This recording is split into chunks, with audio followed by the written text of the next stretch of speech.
Hi guys, it's Kales, and I've got a May wrap up.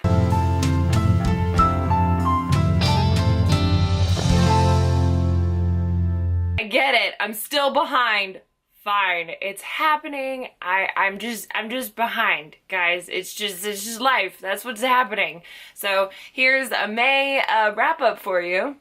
It's the middle of July. Guys, BEA happened and like, I was on a roll and then I got off the roll and I got no excuse. We're just gonna talk about books I read in May now. So one of the first books that I read in May was I Believe in a Thing Called Love by Maureen Gu. I rated this 3 out of 5 stars. I read this because it was part of an author panel that I was moderating, which was super fun. We played Never Have I Ever and it was great. It was Maureen Gu, Trisha Levenseller, Taryn Matheru, and Mary E. Pearson. And so I read one book from each of them as well. And the one that I read from Maureen was I Believe in a Thing Called Love. It was a sweet, cute rom-com. I learned a lot about Korean dramas and that was really cool. Her newest one is The Way You Make Me Feel and you should definitely check that out. I really liked I Believe in a Thing Called Love because it was just adorable and romantic and a perfect little mac and cheese read. Continuing on that same trend, I read Daughter of the Pirate King by Trisha Levenseller, and this was also kind of a fun one. I gave it a 3 out of 5 stars. I found it a little bit predictable and not quite as like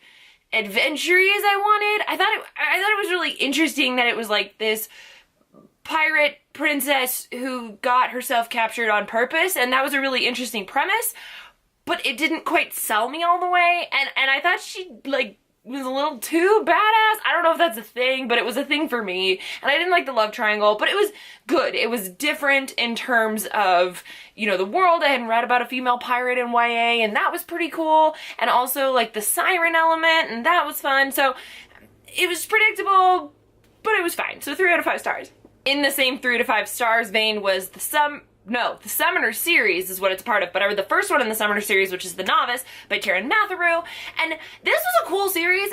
He's been known to describe it as Harry Potter meets Lord of the Rings meets Pokemon, and I think that's 100% the most accurate description, because it's this really interesting world that he's built that has like elves and dwarves and humans and commoners and classes and races that all conflict, but then there's these like little demon pets that they can summon, and that helps them fight the war against the orcs, I think, but they have to go to a school to learn how to like control the summoning, and they have like different levels of which they can summon demons. I don't know, it's interesting. I'm sure the rest of the series gets better. This one left on quite a cliffhanger, which I thought was actually really cool, because it was like, wait a second, that series didn't end normally, and it just was a little jarring, but at the same time, I was excited about how it ended. I ended up giving it again a 3 out of 5 stars, because I thought it was good. I mean, I liked it. It was fine. I don't know if I'll read the rest of the series, but maybe. The one I actually loved the most and kept from that panel was Dance of Thieves by Mary E. Pearson, and this one, Mary E. Pearson's books, she wrote the Kiss of Deception series, which I actually never read. I didn't read the series, and so this one takes place 6 years later, and so it was a little hard to get into the world, but once I got into it, which I'm sure to those of you who have read Kiss of Deception, Heart of Betrayal, something, Beauty of Darkness, will know this world well enough that it pops back in and you can just jump yourself right into it and it should be fine. So I had to learn the world a little bit more, but I really liked the politics and I loved the enemies to lovers trope that's in here, and the characters were great. The switching perspectives was awesome. So this book actually comes out in August, so keep an eye out for this one because it's really good, and it's still not out yet. Go and pre-order it from your local indie bookstore because it's really good. I gave it a 4 out of 5 stars, and it makes me want to go read the Kiss of Deception series, even though I know what happens already because this takes place years later, so man, I liked this one. It's long, though, too. Just saying. Then I read A Court of Frost and Starlight, and I gave this one, I think, either a 2 or a 3 stars, because here's the thing. This was like Sarah J. Maas writing her own fan fiction, and that's not bad. I know a lot of authors that do this. Gail Carriger, for one. But this was a little novella with, like, nothing that I wanted in it. Because here's the thing. I didn't care enough to read from Reese and Fairy's perspective.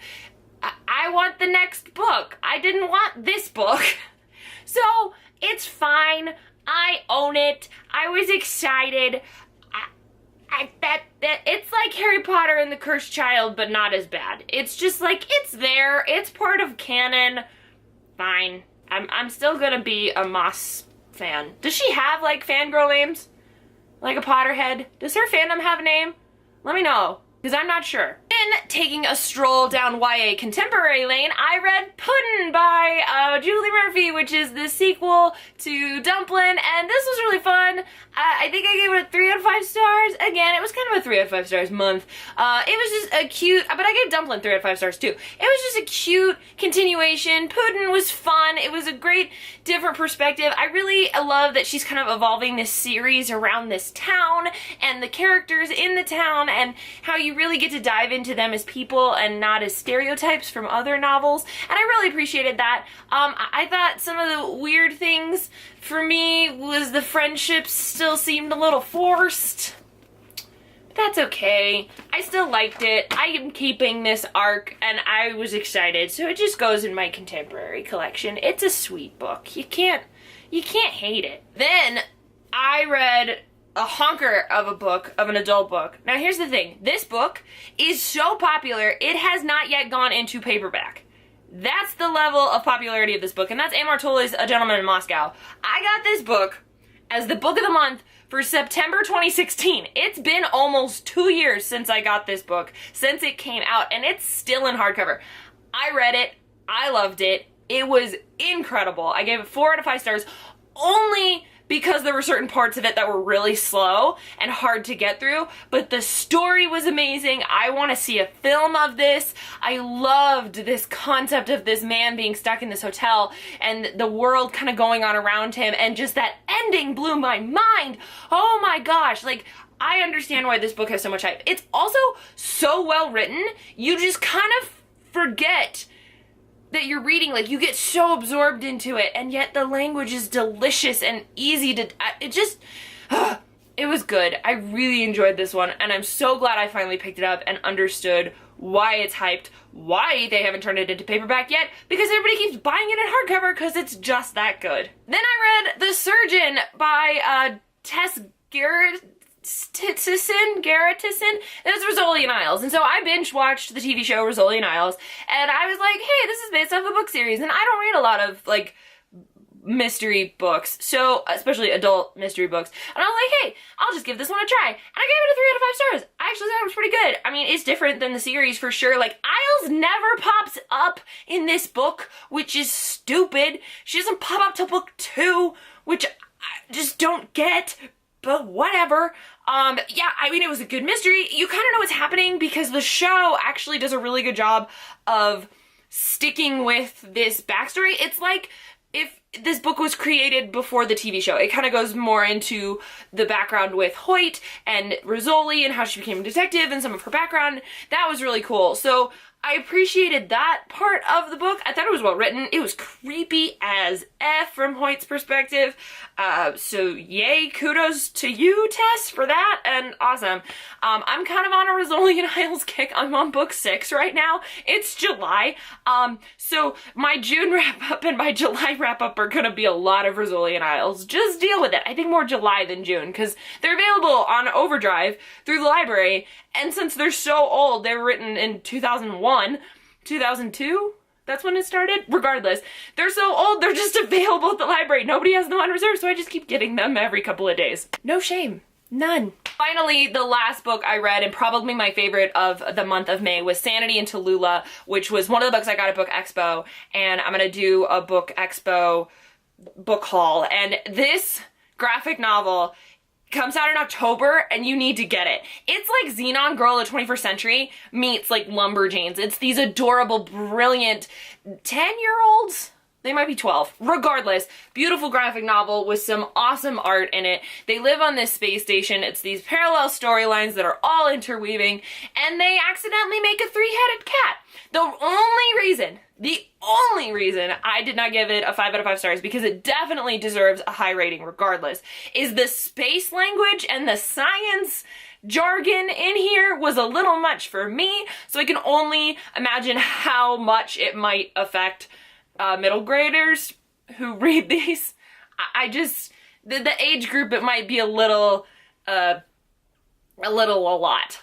That's the only way I know how to say it. That might be a lot. So that's my only thing. Otherwise, Sanity and Tallulah is something you definitely have to keep an eye out for, and I just want to keep reading this series. Like, I want to go back to it. My heart just sings at these two names. I'm like, oh, Sanity and Tallulah, ah! I'm such a fangirl. I think that's it.